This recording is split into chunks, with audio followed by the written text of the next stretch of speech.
Ini kalau dapat makan kat Rembayung berbuku, sedap gak? Hei, lapar. Apa benda zaman sekarang? Kau tengah buat apa ni? Dari tadi aku tengok kau main phone je. Tengok phone lah pasal zakat sekarang. Takkan nak tengok pasal Rembayung pula. Pasal zakat? Ni zakat ni. Tak betul terima kan. Dapat diterima oleh orang yang betul ke tak kan zakat duit tu. Duit tu gimana? Betul. Orang-orang agama sekarang ni bukan boleh percaya pun. Hantar duit masuk poket. Tak amanah, tak amanah dia orang ni. Astaghfirullahalazim. Tak eloklah cakap macam tu. Kita kenalah sentiasa bersangka baik dengan dorang. Bantuan yang dorang dapat ni mestilah dorang salurkan pada golongan asnaf dan golongan yang memerlukan. Terutamanya pada bulan Ramadan ni, dorang mestilah beli bantuan tu untuk beli perlengkapan raya dorang.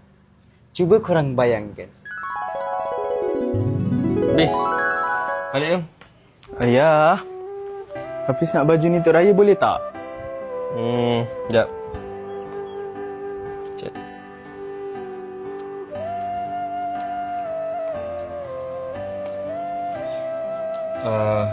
Ayah tak suka duit lah untuk masa sekarang. Lain kali boleh? Alah.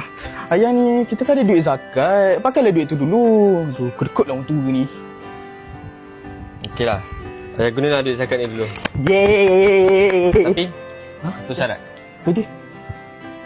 Api siap satu kali boleh? Aku selalu tersenyum. Macam tu lah cerita dia. Aha, aku kena ajak bapak aku bayar zakat sekarang juga. Bapak, on the way, bayar zakat, bayar zakat. Ya, ni lah tempat bayar zakat. Oh, alright. Jom. InsyaAllah. Assalamualaikum. Waalaikumsalam. Assalamualaikum. Saya ni nak bayar zakat fitnah. Zakat fitrah. Oh, zakat fitrah. Boleh. Oh, kalau macam tu, sekarang ni zaman teknologi, Encik. Encik boleh layari www.izakat.com untuk bayar zakat secara online. Encik boleh buat daripada rumah je. So, habis tu, bayar zakat online ni, dia punya akad tu macam mana? Oh, senang je. Akad dia, Encik boleh niat dalam hati untuk Encik dengan keluarga Encik. Macam tu. Macam tu. Sorry lah. Encik ni tak tahu sangat barang-barang benda-benda online ni. Faham. Habis tu, kalau boleh bayar online, apa function ada kaunter zakat ni? Oh, kaunter ni untuk orang-orang yang nak bayar secara tunai. Oh, kalau macam tu, Jom bayar zakat!